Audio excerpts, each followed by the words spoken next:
Okay. And this notion of one circle being like, is my existence good for me? And another circle being, is my existence good for the world? Mm-hmm. And I think the Yeah, it's just like that.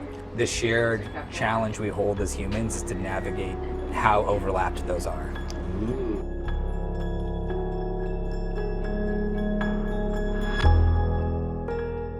What would you describe your job as? Yeah. Like my mom just asked me this the other day. So what'd you tell your mom that you do? I told her that I help people make the most of their time together. Okay. And so it's a mixture of design and facilitation.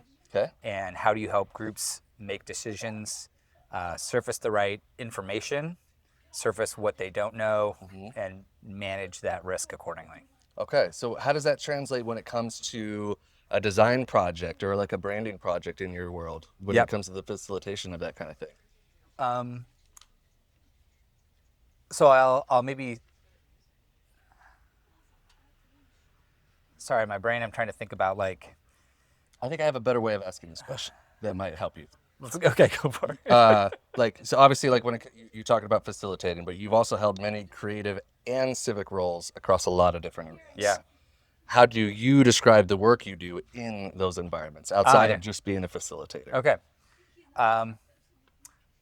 All of the decisions that we make, I kind of think of as design. We're all trying to pursue some sort of better outcome, whether that be like to write a poem or to make a presentation or to do a sales, whatever that thing is, or the design of a street. Everything that we do is design, and I think there's that technical language that can be maybe sometimes too academic, but it's like translating that process into a really easy and simple way for folks to understand, like, hey, are we trying to understand the problem more? Are we in the solution space where we're trying to like actually solve or address the thing? Are we finding the right problem, and are we addressing that problem through the right series of interventions? Okay, that's amazing. So how Also, you can push back if you're like, hey, that's still bullshit. well, I mean, like it's not. I don't think it's bullshit, but part of what I think, Adam, I've known you for a long time. You've always been an extremely deep thinker, and you're able to approach problems, I think, way more thoughtfully than the average person is typically even considering. I mean, even how you just described, like solving a problem within the midst of that, like you're everything to you is design. So it's like, oh, okay. How does that, like, if everything is design, then how do you separate? Because a lot of people look at a discipline like design as like, hey, I'm going to make a graphic, and then that graphic is going to help me sell something. Yeah. And you would probably immediately be like, yes, maybe, and probably very quickly to whatever they described that piece of design is. Yeah. And you would be like, actually, you could probably solve a lot more than just creating a graphic that someone's going to think is interesting to look at once. What if it's something that actually ties to, this is me shooting from the hip when it comes to your work. Well, how does this translate to how the community is impacted? How does this work where cars are going to be parked on the street or cars even welcome on the street? Like you have, your work goes into all of those spaces, and I'm trying to paint a picture of all of those things and how that design thinking kind of goes in there. Yeah. Projects that we're in the midst of, there's process improvements for utilities and AI companies in California. There's affordable housing issues in West Michigan. There's trust in local media with a few local foundations. And so what I'll maybe summarize is there's this guy named Clayton Christensen, and he has this theory of innovation that he calls the job to be done. Okay. And so the idea is that anytime we're purchasing a thing, whether it be a cup of coffee or a new shirt or a new car, we're hiring it to do a few jobs for us. Some of those might be utility, where it's like, oh, I'm actually hiring this because I'm thirsty. So there's a utilitarian function of I literally want something to drink. There's also a social or emotional job that I'm hiring to do. So his famous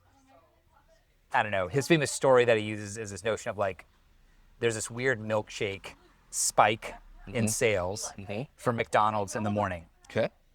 And McDonald's is curious about like, well, what levers do we need to pull in order to sell more of these milkshakes? Okay. And so he and his firm go out and they camp outside McDonald's in the morning. Anytime they see somebody grabbing a milkshake, they're like, "Hey, can we talk to you for a minute?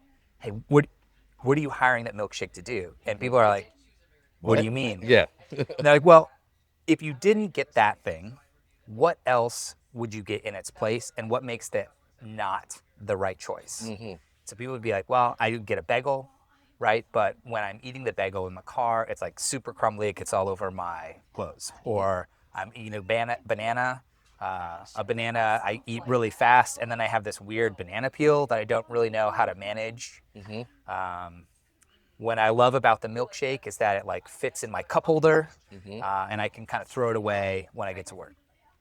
And so the job to be done that he sort of thought was like, oh, it's to entertain the morning commute and it's to fill me up until lunch. Perfect. And so the levers that you pull for that are different than if it's if you're a mom hiring a milkshake after school with your kids. That job is maybe more like I'm buying a moment of silence. Right. And so the better you as a company understand the underlying thing that people are actually trying to do, what's the actual problem your product solves, Right. the better you are at pulling the appropriate levers to understand, well, how do we Right. meet that need better? Right. And so Yeah. the two things I like to think about is like, what's the actual problem that we're trying to solve? And are we solving that thing Right. as best as we possibly can? Right. Because it really sucks to make, I don't know, to spend like 9 months working on a thing and realize, oh, nobody has the Actually, this, problem. yeah, the solution isn't actually solving Yeah. the problem that they were all actually looking at. I've heard the analogy of jobs to be done described as like, people don't buy a drill because they want to drill a hole into something. They actually want to hang a picture. And the drill is just a piece of the process in getting to the hung Yep. picture. They actually want the picture hung. That's why they bought this piece of equipment Yeah. to get to that end point, if you will. Yeah. But So like you if could you're, get a 3M, whatever those yeah, like you could get a magic little sticky tapes. guy, but Yeah. maybe that's not enough because maybe the photo's not strong enough and you didn't Yep. necessarily think about it and you actually did need a drill bit and a drill and an anchor. But like you were just like, oh, I'm just gonna hang a photo, here's 3M, and then the thing falls. That Or could is have worked it, for a brief moment, but it's not gonna work long term. and or is there an emotional, what emotional connection is there also to like, I'm going to hang this with like a stud finder? Is it about the value of the piece being held? Yeah. Yeah, yeah, cool, cool, cool. I mean, you and I probably could nerd out about those kinds of things a lot, solely based off the readings, and I think we both like similar books when it comes to like problem solving and productivity, and like how does that all tie together with design, Yeah. and like solutions. So that's cool. All right, Can I back up for one yes, yeah, 1 second? Because I think that there's also this notion of design as an aesthetic experience, which it is. Like we want to have beautiful, functional things. yeah. Like But this umbrella right now is doing a great job of blocking the sun. it's great. Yeah, Also, I think there's always containers and containers and containers. And I think the big questions that I'm interested in is going back to that, how do we make the most of our time together? I think that question of what what core narratives do we have as a community, and that how does that shape what progress actually means or what the good life actually means? Because I feel like somebody had once told me either you define it or somebody else will. And I think in my own wrestling with what a successful life means, Jenna and I have been trying to deconstruct those inherited definitions of yeah, like, this is the job to be done in your 20s or your 30s or your 40s, and really trying to say like, well, what matters to us? What's the underlying job? right. How do we reclaim our imagination from, I don't know, like the picket fence, Yeah, the life of kid, like whatever that thing is. yeah. That Well, well, let's stay here a little bit longer because I think there's something that you could elaborate on when it comes to you have made certain choices for your life that I think are really in line for you and what fills your cup and what fills you and your partner's cup and what kind of life do you actually want to build outside of the inherited narratives that we all as a society or as people or as people that are in their 30s like or whatever or like how do how have you What boundaries have you been able to put up on narratives you've inherited, or you said you use the word deconstruct? Yep. When did you even begin to start questioning those in the first place, or has that been like a lifelong journey for you around like, oh wait, maybe some of this stuff doesn't serve me? I think as a kid, I love having conversations about God or the divine. Mm-hmm. And I think a core narrative, I've talked with my parents about this, like a core narrative, not intentionally, it's like the church wanted me to know that I was loved. Mm-hmm. But I think mostly what I heard was like, you're not good enough. Mm-hmm. You're a born sinner. Mm-hmm. And you One of need life's something great lies. outside Yeah. of yourself in order to save yourself. And so this constant feeling of being inadequate Mm-hmm. has fueled a desire to be deeply competent. And so the idea of being a good contributing member of society or of a team or wanting to feel like I'm contributing something has led to a lot of like workaholism Mm. and finding identity in the amount of contribution that I can give to others. And all of that was challenged a little bit. 3 years ago, my wife and I took a sabbatical, Mm-hmm. and I was actually really nervous about not working.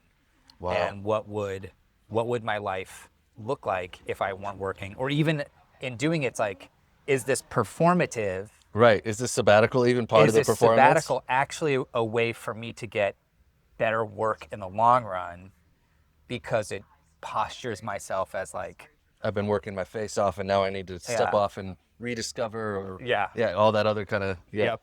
And so I think I wrestled a lot with that because people really wanted to like see and understand where we were going. Mm-hmm. And so there was some sort of like sharing of those things, and Mm-hmm. you get the dopamine hits of like people like this. But also, to there was working throughout that period. But I felt like a biggest chunk of that was working through this book called Status Anxiety by Alan de Botton. Status Status anxiety. anxiety. Great title. Yeah. Yeah. I saw it and I was like, I need that because I feel this in my bones. Mm-hmm.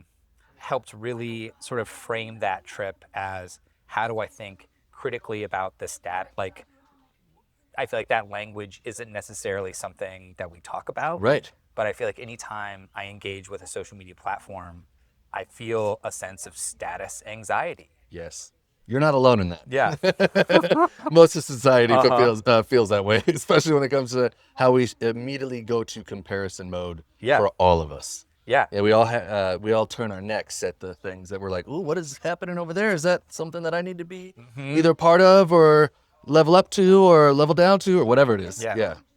And I think a chunk of that is I've been wrestling with this notion of like irrelevance. I'm getting older. I'm like 43, Mm-hmm.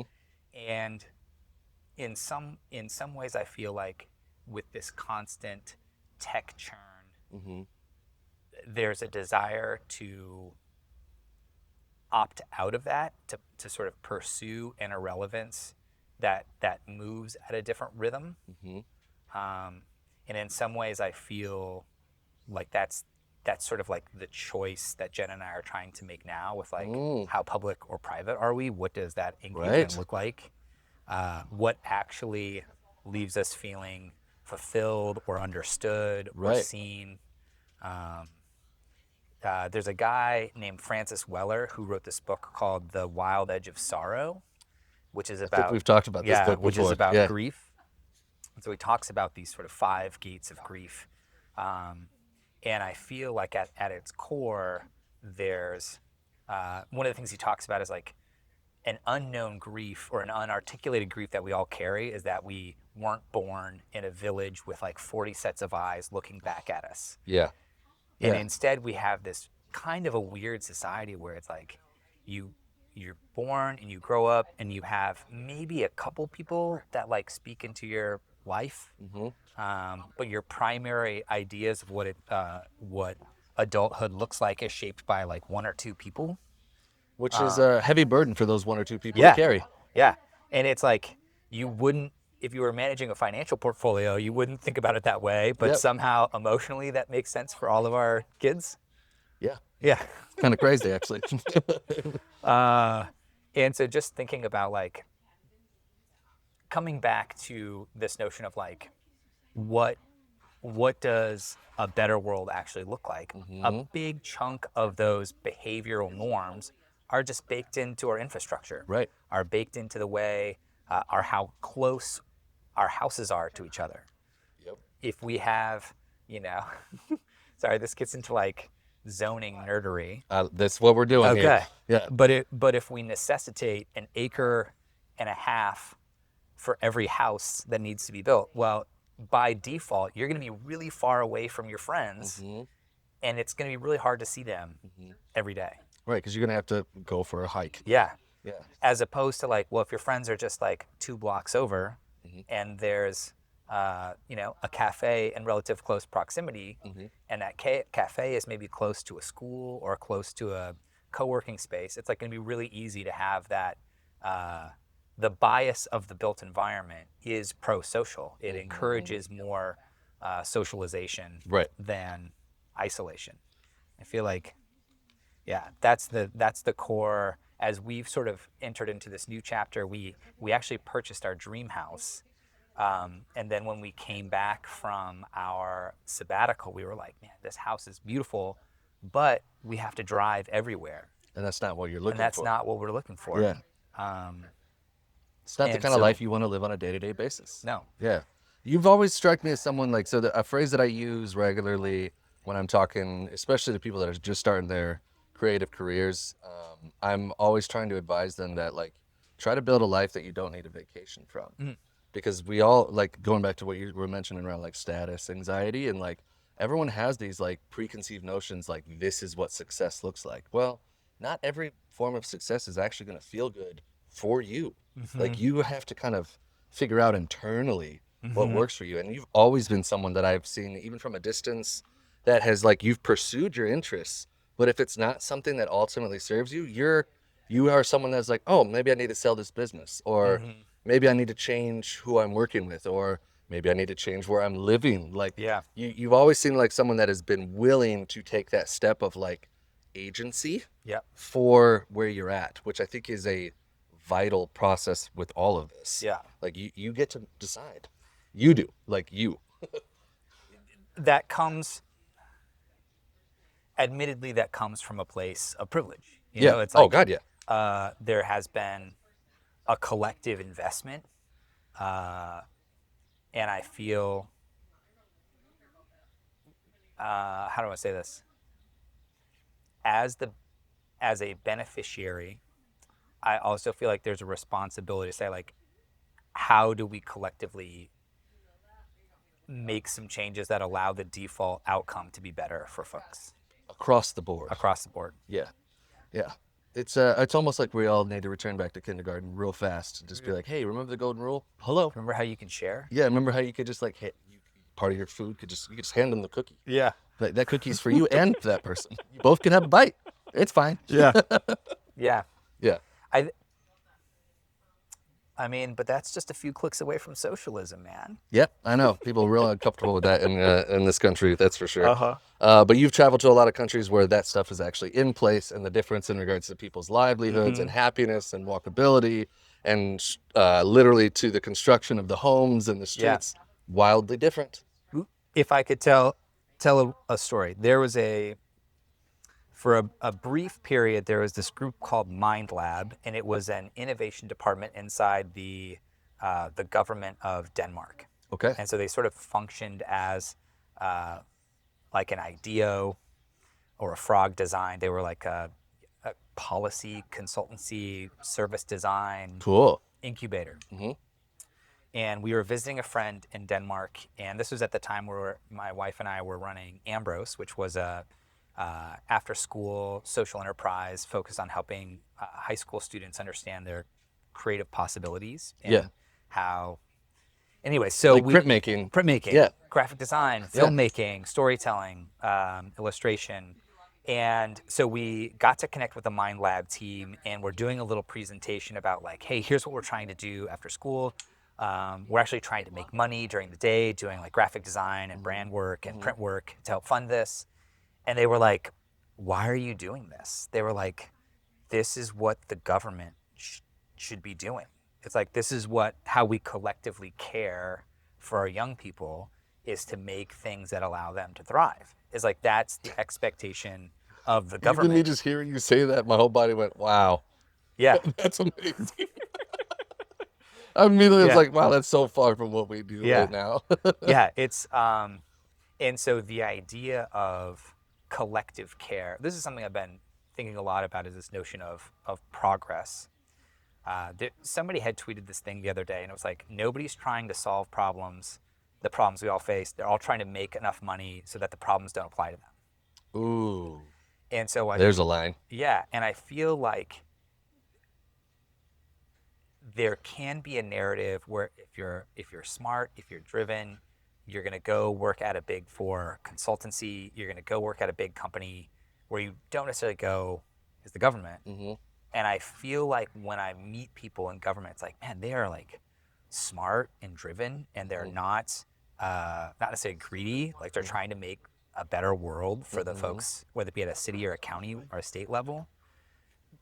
Asterisk, you get powerful enough, and I'm sure, however that is, power can corrupt. Yeah. But the idea of having a collective body who's in charge of increasing the potential of everybody in your district or your region, that feels like a pretty cool governing vision. Yeah, it's like a wonderful telos, so like an end goal of where progress can go, instead of just progress for progress sake, which can feel hollow real quick. Or even what is Yeah, what does that even what is mean? progress? Yeah, and if it's just like a financial, hockey stick, that's only going to benefit the people that are getting that money, not necessarily everyone that was working in there, the workers that are producing that work, Yeah. or any of the other pockets of people that are interacting with that Yeah. system. And I've been toying around this. I don't know. This is like a workshop. I'm workshopping this idea of like co-opitalism, Oh. and I wonder if there's a better way. It's like, are there better ways that we can collectively invest in the sum total of our economic output? Yeah. Because we're a really rich country, but that doesn't necessarily get distributed. No. We are quite bad right now. It's kind Yeah. of like the French, right at the French Revolutionary. It's that bad. We're kind of in the Gilded Age. Yeah. Yeah. Yeah. Yep. But just thinking about like, even what does that look like hyper locally? Because it's like, oh, nationally, where people would critique cultures like Denmark or the Scandinavian countries and say like, well, they're way more homogenous than we are, which is maybe true. They're also smaller, so it's like, Sure. I don't know. There's like, what's the population of Michigan? 10 million? I think at least 10 million. 10 million? And then you And have like half of those people are in like on the east side of the state. Yeah. Yep. Yeah. Where there you have like nations that are smaller than that making decisions about how they're going to collectively govern or invest in. Okay, let me pause for a second and say, the flip side of that Denmark conversation is that they would say, we're actually trying to figure out there's so much social security, like not social security as in like Here's a the check. program, Yeah. but the social safety net is so strong that they have a difficult time incentivizing people to take risks and innovation. Okay. How do you, change or challenge the status quo when the status quo is really safe? And in my mind, I'm like, well, I don't know what I'd rather. It feels like that's a better collective problem to have. Yeah. I also immediately, like, my brain, whenever I hear thoughts like that, or what's the inverse? People won't innovate unless they're forced to. I'm just kind of like, I don't think we as a species have ever known what it's like to create and or make or build from places of safety for longer than a generation. And I think that is like, that's obviously quite meta, but I think that we can't critique something that's never actually existed, which is like a collective human safety where there's not war, there's not literal genocide, there's not, all of these things constantly fighting or poverty. Like, that is trauma. It's like if we've never experienced whatever the lack of trauma in actually to like, oh, what do people do in those situations? No one knows. Like that's Yeah. we don't actually have that data. You know what I mean? Like anytime I hear those kind of critiques, I'm like, that's just a lack of imagination. Yeah. And we're basing it off the past, which the further we go back, it's just more war. Like it's not like we are a little bit better as a overall, but it's still not. We have not arrived at that safe spot. There was, what was the guy's name? Bob Black. He wrote this book called The Absolution of Work. I'm gonna need to fact check this. Okay. I kind of want to Google it right now. Okay. Whatever clarified title can go underneath. In his, I don't know, this is sort of like utopian idea where it's like, imagine, in the future there's automation, he doesn't talk about AI specifically because it was written half a century ago, but this notion of like, what happens when we are so productive? Is there a way that you can collectively benefit from that net positive that everybody's helped create? And so this notion of like, you might have to go to work in an agricultural space Sure. a day a week, or in a housing space a couple days a week. Like, but it's like maybe that'd be like 2 hours or 2 days worth of work Right. that we could distribute across the group, and then collectively we could use that excess to make art, to make music, to tell stories, to nurture and care for Right. young people. Right. And I think that that's sort of like aspirational. And I feel in this age of like AI, where I'm so curious about like blue collar automation, what that did to workforces, what this will do to white collar workforces, what happens if we could collectively benefit from that instead of, I don't know, the owners of that value creation hoarding it for themselves and their shareholders. Right. Right. I don't know what to do about I that. do like what was the word? Co-opitalism. Co-opitalism. That's a good word. I think we got to trademark TM with Adam Weiler on co-opitalism right here for any of these things. Okay, you and I, we have so like very specific questions for you that like we've answered one. So when did you realize creativity for you could be a tool not just for self-expression but for system level change as well? When did that arrival point happen? I think that pain and passion are really good bedfellows. Okay. Or at least they're like co-mixed. Yeah. And so I think coming out of school, like my undergrad degree was in fine art and mathematics, and I had no way. Left and right brain. Left and right brain. But I had zero idea what to do with that. Okay.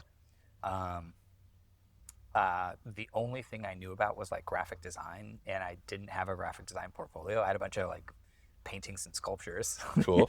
and some multivariable calculus work, but it wasn't a thing where I just didn't understand how that applied to the world as it is. And so I think what I appreciated about that way of thinking is it was both like the quantitative and qualitative problem-solving skill sets. And then I think experiencing your own pain of like, I don't know what to do, and then talking with young people and they don't know what to do, the idea of attempting to design experiences to allow them to better understand the world as it is or how it could be, that felt like, oh, this problem-solving methodology could be pointed at something that's not just like designing a widget or a bag or an object to be sold, but at a process or an experience whose the byproduct of which ideally increases the potential of a young person, which feels like a pretty good return on investment. Yeah. It's like the creative problem solving that you're experiencing or collectively like engaged with opens new possibilities. Yeah. Just kind of summarize what you're saying. That's what it feels like. Similar vein of question, what does it mean to leverage creativity in service of something bigger than yourself to you?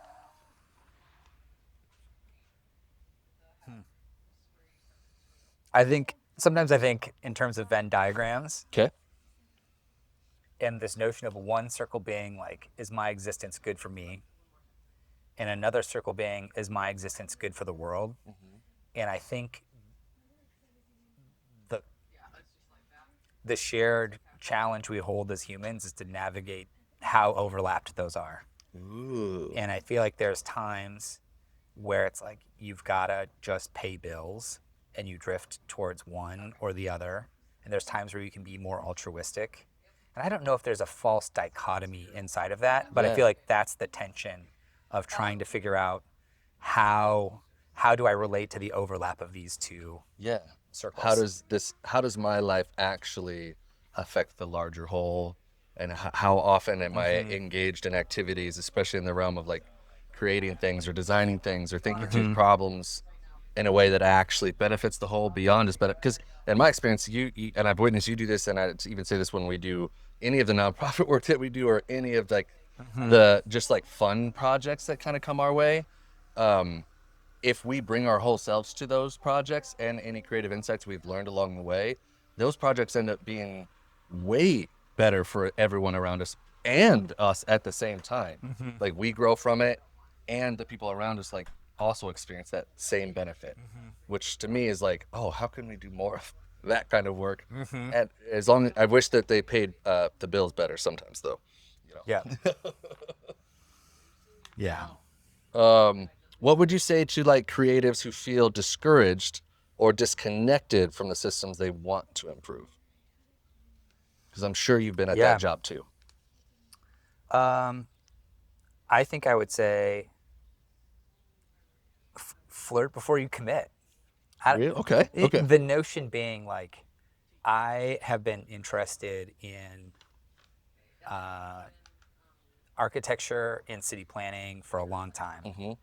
And I feel like I have been observing and reading books about parking or the architecture of happiness, Mm-hmm. um, or the sort of like biases of infrastructure. And all of those sort of like reaffirmed that this is an area that I'd like to get more involved with. Mm-hmm. And I just applied to be a mobile Grand Rapids commissioner, a mobile GR commissioner. Yes.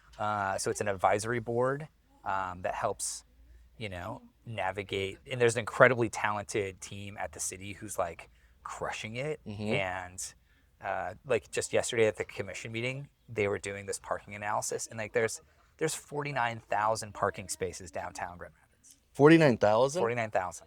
Everyone thinks that there's like maybe 1,000. Yeah, there's not. There's 49,000. Now, the portfolio, some of that is like privately owned versus publicly owned. Okay. And so, but there's still like that data is powerful. And so then the question is like, well, how do we collectively manage, or what new relationships or partnerships could we have to say, like, can we utilize All these those more private effectively spaces for as a when there's a community? giant concert Who downtown and knows? everybody needs. Yeah, yeah. Who knows? Yeah. But it's exciting to sort of say like, how do you follow the next step of your create? And maybe I would say, instead of flirt before you commit, it's just like follow the next step of your curiosity. And so it was a book, it was observing a meeting, it was trying a thing, and then it was applying for a commission, and it was like getting on a commission.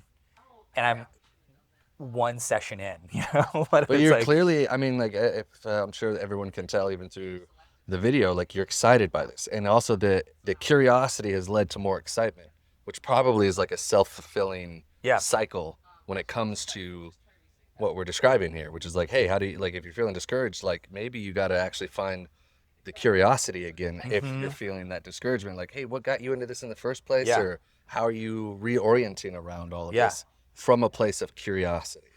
I think that is a great reframe of it, where it's like, what is draw, and if you could almost be curious about the void in your life that's drawing you to it. If it's like, why am I so thirsty for this? Mm, Um, uh, is it about power, or is it about impact? Is it about a proactive cultivation of the kind of world I want to live in, or the rallying against eliminating a negative outcome? mm-hmm, mm-hmm.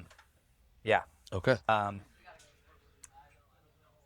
So understanding like what's the job that this, whatever this thing is I'm attempting to do, for both for me and or the community.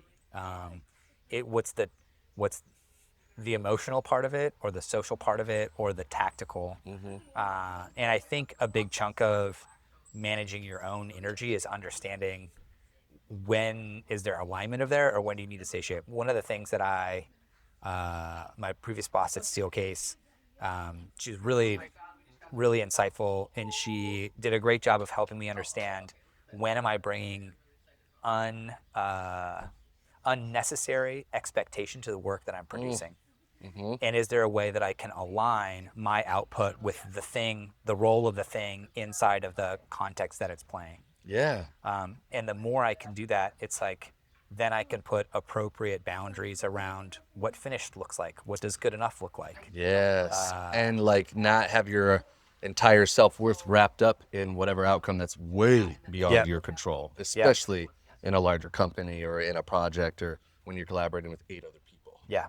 Because your work still matters, but it has to be in context. Yeah. Yeah. I think, I don't know, I wrestled because going back to the sort of core need of being seen as competent or a contributor is like a lot of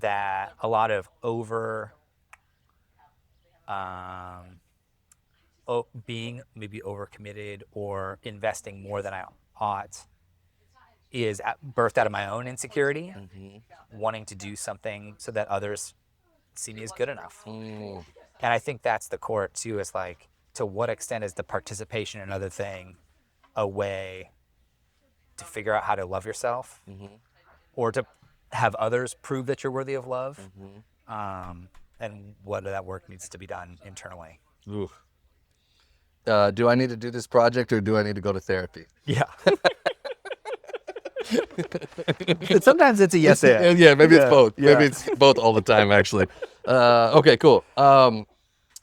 This is a little bit of a pivot, but I think it very much applies to the things that we're dancing with. But how do we resist harmful narratives, especially those that center scarcity, individualism, or fear? Especially within the work that you're doing on a day-to-day basis. I think we are constantly told how much we need. And I think a lot of those end up being secondary needs that can't satiate primary needs. And so I think a core work that I feel like we need to do as a community is understanding how do we meet our primary needs of community, of being seen and valued in a more authentic way. Because I think once those buckets are full, it's easier to say no to the other secondary stuff that we get pitched all the time that doesn't actually make us happier. Yeah.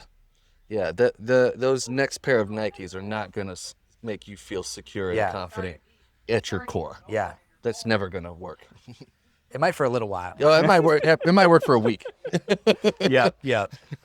And so I think it's, could you go back to that question again, Kate? Yeah. So like how do we resist harmful narratives, especially those that center scarcity, individualism, or fear?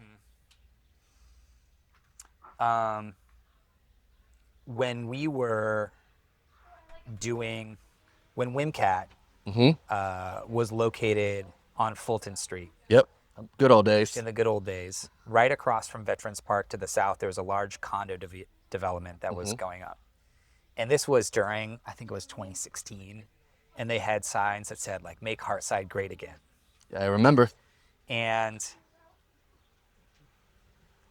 as charged as that phrase is, I had screen printed some posters that said, make blank great again. And then I would write stuff like, make Founders great again, make the Calder great again. Because there are all these things that we love. And if somebody were to say, like, hey, that thing needs to be better, it's a different posturing. And so underneath, I had made this brand. It was called CRUD, the Citizens for Responsible Urban Dialogue and Development. Dude, what an acronym. Yeah. And so underneath the make blank great again, it said, deceptively simple. This phrase asks a lot of questions like, who says it's not great now? Who stands to benefit from this new from it being great again? What do their ideas of greatness have? Dot, dot, dot. And so I think a first step is always sort of asking who stands to benefit from this narrative. Mm-hmm. If there's a way to think critically about the power dynamics at play, and is the proposed intervention actually good, or is it just different, or is it just new? I don't know if you can tell, but like I'm doing my best to just like not be at most of your answers the whole time. I'm sitting here like, I'm so Yeah. pumped, and I'm trying to just be like, this is just a normal conversation that we're Yeah. having. But every time you answer, I'm like, this is fire. This is straight fire. Dude, well, I think that question of like, that's something that I'm constantly wrestling because I love stuff, man. I do too. I love stuff. I just got a Kuat bike rack and it was expensive Uh-huh. and I'm stoked on it. And it's silly. Like a $20 Facebook fine could do the job as well, but instead I invested You had one in 30x. mind that you want. Yeah. Yeah. Yeah. But there's that question of like, do I like it?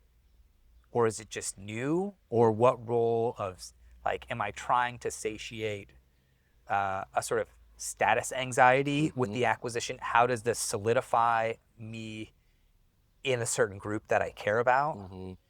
Are my bike buds gonna love this my rack? bike buds gonna think it's sick. Which is They part don't of the care. social, like yeah. And so I do think that the sort of psychology of status dictates a lot of our behaviors, and I think that's collective work that we need to deconstruct. Yes, couldn't agree To more. what extent am I trying to secure my group, Yep. or like my position in this group? And what I love about the Alan de Botton book is he talks about 5 approaches, or what he calls solution to status anxiety. The core of which is to convince the world that we're worthy of love. Like that's the root of all the status anxiety. And one was I'm trying to think of scale. It's like art, utopia, philosophy, religion, revolution. I can't remember what the specific 5 were, but they weren't necessarily like, here's a solution for it. It was more like, this is a way in which you can think, allows you to think more critically about the thing. Okay. And so this notion of like tastes changing over time. Like high status used to mean imply a standard of beauty that looked like X, Y, or Z, but as tastes change over time, now there's sort of like new fitness or person as New a product, aesthetic, yeah. new aesthetic. It's like all of that stuff is sort of age-old status anxiety wrapped up in a new media format. Yeah. Yeah. And I don't know, it's like flavor of the day. Yeah.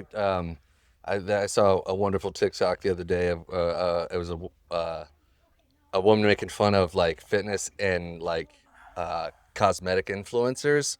She had like a chin strap, nose, a mouth guard, and then a mouth strip, and then a nose thing, and then an eye thing, and like there was just so much as she woke up that was just covered in her face, and she's like, "This is just capitalism on your face. This isn't actually helping you improve anything." But we're convinced that all these things, you know, individually or collectively, are going to fix whatever the core issue is, and like sometimes this is just a cosmetic move. Yeah. And that can be hollow quite quickly. Now, obviously, some people do need a mouth guard or whatever to help them sleep, or all those items, etc. And sure, a mouth strip could help you, maybe help you breathe through your nose better. But if you're like got like 8 things on your face before you go to bed, maybe there's a better solution there. Yeah. Going back to your original, like as we adjust, and I'm like sweating. I told you with my man boobs. Yeah. I do feel like the core for me, I've had a really difficult time accepting myself as is. And so there's a consistent sort of like, am I attempting to change because I love myself or because I hate myself? And sometimes I feel what I want to do is I don't want to judge the motives of others, because who knows what pain has emerged in the past and what they're running from or what they're pursuing. But I think we're all trying at our core is to be worthy of love, you Mm-hmm. know? And so, I don't know. I think that's the thing. I don't even know how to deal with that. Like, I feel like That's I'm, the I'm on the verge of tears, even just think about like, am I really worthy of love? yeah, You yeah. know? Well, as your friend, hell yes. Thanks, man. Yeah, a hundred Same to thousand you. percent. Yeah, Same yeah. to you. I would say because you exist, you are worthy of love. Yeah. Period. Yeah. Yeah. In my from that's my shorthand philosophy thought of the day. Yeah. Because you're breathing, you are worthy of love. I was telling that to my cat this morning. Well, your cat's definitely worthy of love too for Yeah. existing. Yeah. Okay, well, I think this ties into this next question quite well because I do want to frame this question up through the lens of are you worthy of love? Because I think that will help you for sure. Ooh, can I riff on it one more time? Yeah, of course. I think a tension that I feel inside of that, because part of me is like, I want to believe it, but there's also this, there can be a naturalist utopia where it's like, oh, the natural way is to get along. But the reality is like, I don't know if that's it can necessarily true. be Yeah. dog eat dog. Yeah, it can absolutely be Yeah. fisticuffs and like, what you're doing that to me? Oh, I'm coming Yeah. for you. Like, Was walking, I had the chance to go to Africa, to Nairobi, Kenya, and was walking around a preserve, and there's like zebra carcasses around. And that is a real conflict. that's a real thing that It's a it real happens thing. in nature. Yeah. And it's not kumbaya. It's Yeah. like hella competitive. Yeah, and it's part of a circle of like life and death. It's Yeah. not clean cut Yeah. and perfect. And so I think the tension is this notion of like being worthy of love. How does that express itself, or in what way is that? I don't know, man. Something about that feels like I don't know how to reconcile some of that utopian vision of kumbaya camaraderie with this natural sort of like somebody needs to be right Yeah. and somebody's wrong. A multitude of things that feel birthed out of conflicting or contradictory value sets can't both, I don't know, exist without conflict. Well, I mean, like you and I could riff on this idea and concept for a long time because also like we know this from like a paradox standpoint. All that is holding two truths at the same time, and like some of these things that we typically are like these are contradictions, both are true at the same time. That doesn't mean that one negates the other. And like, yeah, you could still be worthy of love, in my opinion, and also you're gonna die. And like that, everyone's gonna die. Or it's like you can be worthy of love and you also need to get your shit together. 1,000,000,000,000% yes. Like you can be worthy of love, and also, by the way, you hurt me, Yeah. and that doesn't negate your need and or truth about needing to be loved back. But like, hey, in order for me to continue to love you, you need to reconcile with me first in order for that to continue. I think that's actually like where all the good stuff lies, anyways. And that, if anything, it builds more accountability, trust, community, like all those kinds of things, because it's an actual exchange and not a it's a fact. It has to be this way, and if it's not that way, it doesn't work anymore. Whatever. It also feels like it counters West Michigan nice. 1,000%. I hate West Michigan. Yeah. And in some way, I'm thinking of something a friend had said, and it was this idea of like, friction is what makes cars go. It's also what makes sex great. Yes. And if a car tire didn't have traction, it wouldn't be able to go anywhere. And so if everything is so slippery and there's no friction, it can be difficult to actually connect. Yeah. Okay. We're gonna need to be mindful. I think her voice is the only one that I gotta. All right.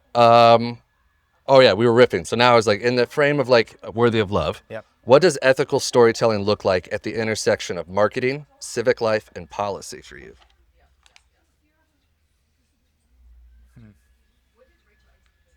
I kind of want to ask a question. It's like, what does unethical storytelling look like? Well, I would tie it back to like what we were talking about with those false narratives around like fear being a motivator, or individualism, or even like the question like scarcity, Yep.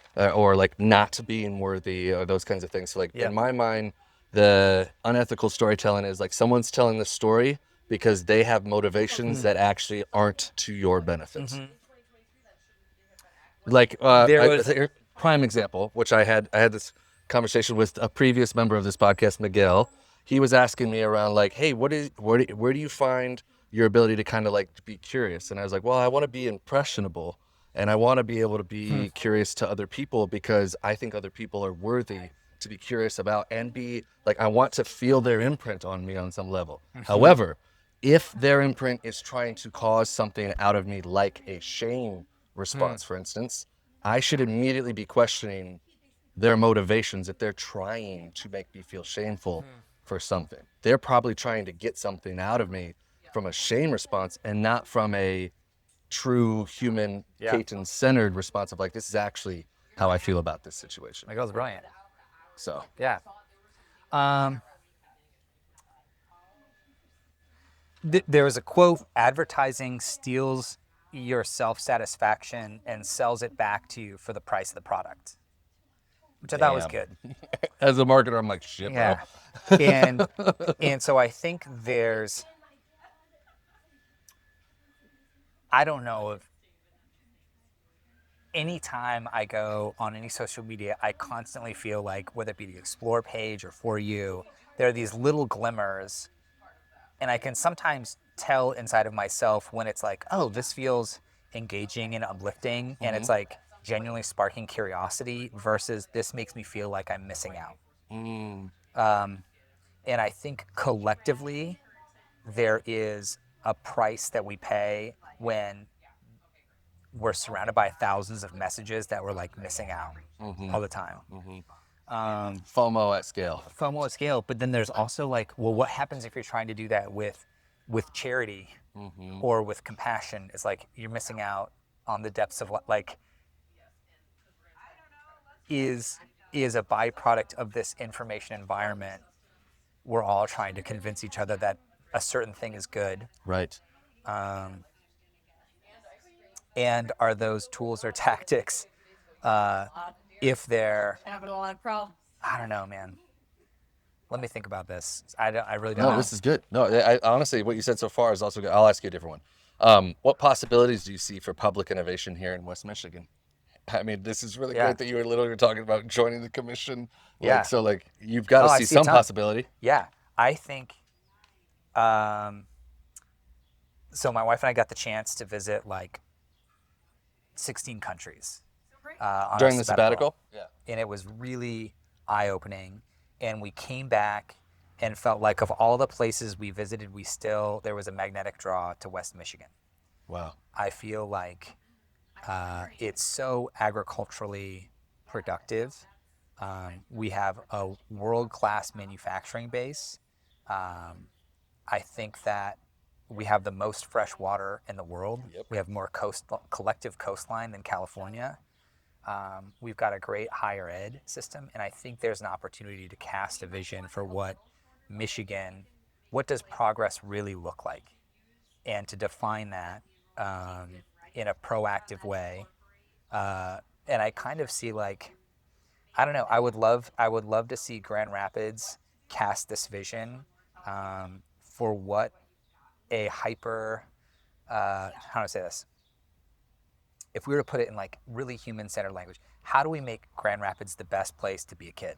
I think in my heart, that feels like when I think about children as an indicator species, which some people have called them that, is like if they're the primary criteria, if their emotional outlook is a primary consideration, how are we designing our neighborhoods, our streets, our parks, the proximity of these things to each other, so that our kids can thrive? I feel like that is a narrative that is also anchored in the West Michigan idea of like, it's a great place to raise a family. Yeah, it's always. I mean, since I moved here, people are like, it's a great place to raise a family. Yeah. And like, and parts of me, I like do agree with that, and other parts of me, I'm like, yeah, if you avoid cults. Yeah. Yeah. And if you were to really, I think extending that to be, well, what does that look like on the ground for what's actually Right. good for kids? Right. Can your kid ride his bike, Yep. you know, 10 blocks to a store, Hmm. or ride his bike to And a it's safe park for to him to play? go into that store by themselves, Yeah. purchase something, and come back. Yep. Yeah. Because And I mean, that's what they're doing like crazy in China, Japan, and yep. other zones. Like these kids they go to and from school on their own, Yep. and they're like little. Little. Little. Like I would never send my son even from my house, it's 4 blocks away. I would never. In Munich, we were watching. I think how folks approach crosswalks is even really interesting. So it's like in certain cultures, like in Japan, even if no cars are coming and you have like the don't walk across, uh, even if it's perfectly, you would look left and right and be like, oh yeah, I can cross the street, no problem. People don't do it. And the same happens in Germany. And a rationale that somebody had told me was like, that's because we're seen as collectively caring for our kids. Like, if a 5-year-old is going to school and the adult behavior that's normalized is like, we wait until the social signal says to go, a 5-year-old is going to know that that's safe behavior. If a Yeah. 5-year-old goes and sees adults crossing all the time, they're going to Right. assume that that's safe behavior. Right. And so they kind of get trained to do that. And so they would say Instead of that, us all just collectively crossing the sidewalk when we're not supposed to, or on our own accord because we're so yeah, busy or whatever. yeah, It's like actual consciousness of others yep. embodied. I'm waiting to cross because I'm collectively caring for our Yeah. society in doing so. That is unbelievably sweet.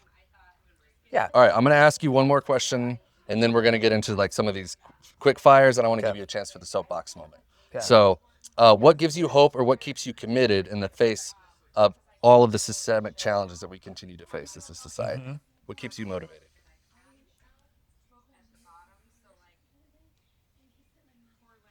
I think there are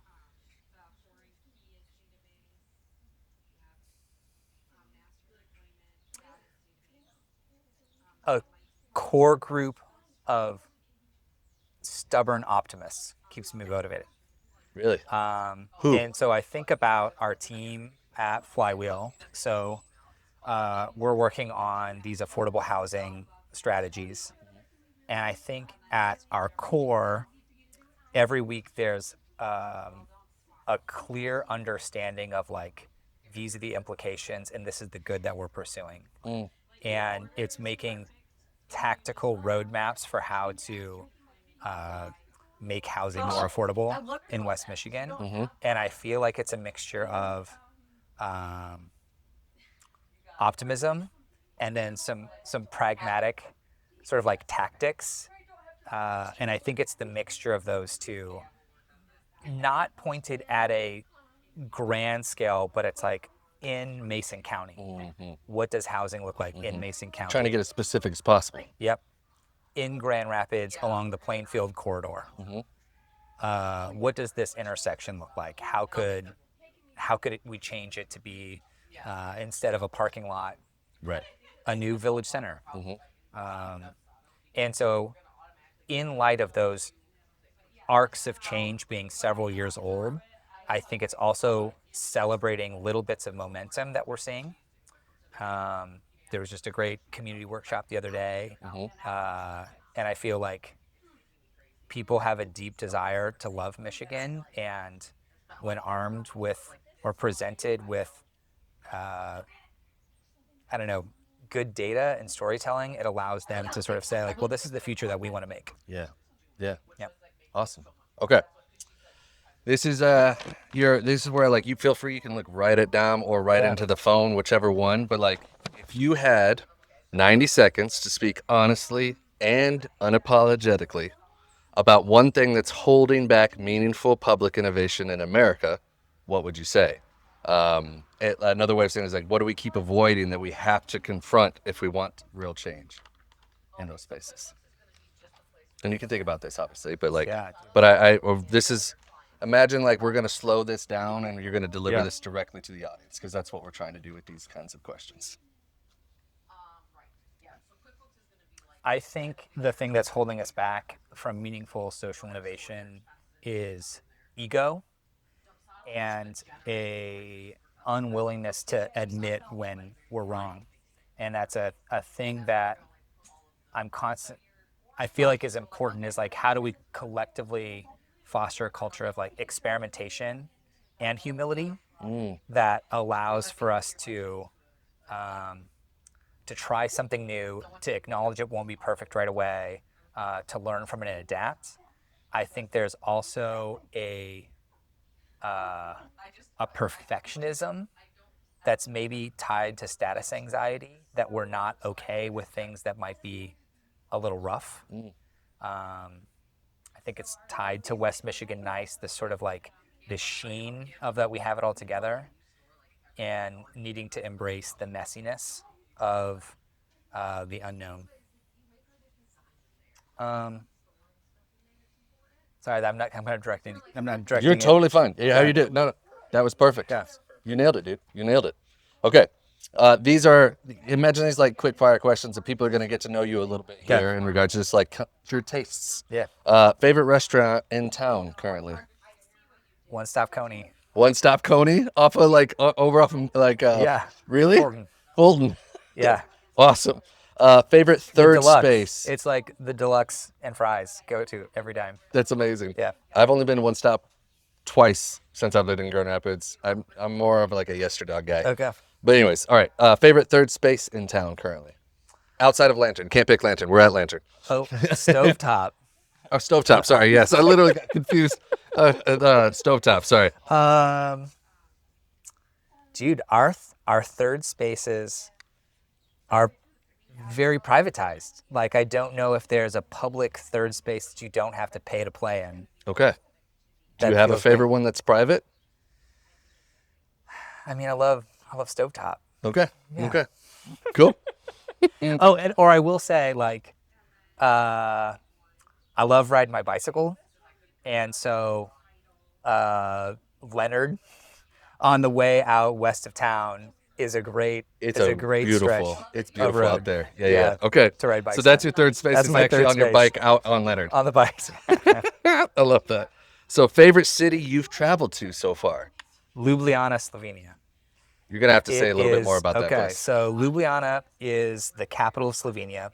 It is approximately the same size of Grand Rapids. Okay. The heart of it was designed by this guy named Jose Plečnik, who was an Great name. architect who helped design Vienna and he helped design Prague. And then he came back to No his big deal. hometown and was like, here's the master plan. And if you, the mayor over the last 20 years has reclaimed the core of the city from cars. So there's maybe like 30 blocks of pedestrian heaven. And you walk around the town and it just feels like you're being invited into life to the full by the environment. Oh, Yeah. that sounds magic. We've talked about that place in Yeah. our coffee meetings before, and every Yeah. time we talk about it, I'm like, I'm gonna visit that Yeah. place. And also, it's like if Grand Rapids had the Alps a half an hour to the north and the Adriatic Sea a half an hour to the west, That's what it is. that's what it is. Oh, that sounds magical. Okay. One book or thinker who shaped how you see systems. There is a book called, is it Small is Beautiful by E.F. Shoemaker? Hold don't on a know. second. Let me think about this. Actually, I'm going to say, you asked the question again, and this is my Okay. response. Okay. One book or thinker who shaped how you see systems. Sorry, I was gonna say the one I mentioned earlier is like that's the way I'm currently. It's like a social system Yeah. of status is status anxiety about Alain de Botton, Okay. and it's less about like how everything is interconnected and more like how do we what's the underlying motivation for how we interact and shape all of these things. It's like we make these things for in-group security. Okay. Most overused buzzword in design or planning.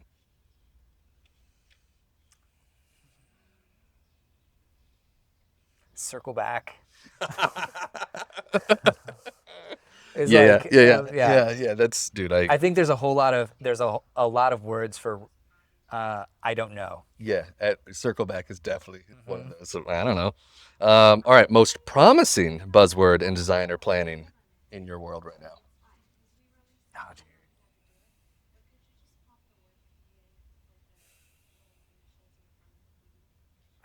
I don't know. I'm sorry. This is. I feel like a bad interview. Oh, dude, you're doing We fine. tried. I feel admittedly a little ignorant. Since I've joined this small team of three, it has felt very free of buzzwords. Okay. And so I feel blessed to not be hip with corporate lingo right Cool. now. Well, I'm glad it's not necessarily corporate, but like maybe a better question of it is asking like, what word is actually helping your design thinking in general right now? Hmm. Oh, I would maybe say an overused word is insight. I don't think we actually know what that means, or we have ill-defined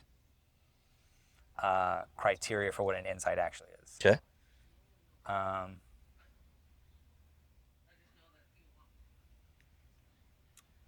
I think innovation can be so theoretical.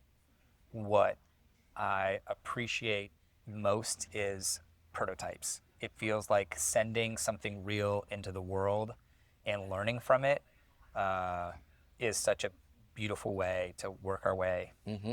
So prototype. Yeah, Yeah, prototype. I love that. Okay, one planning concept everyone should read up on.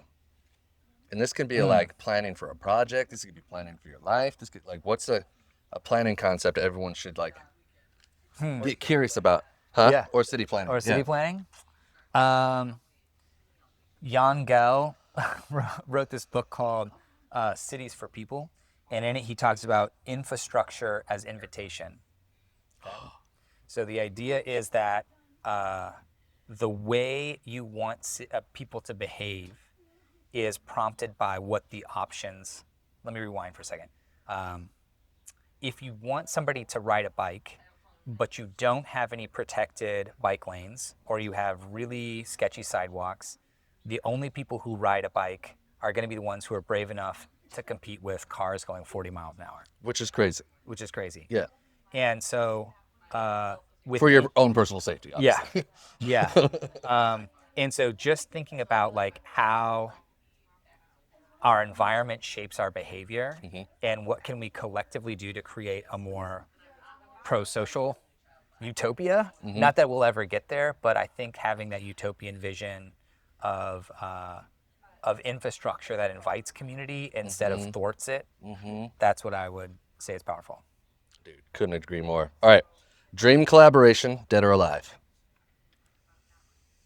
Jan Gell has a firm.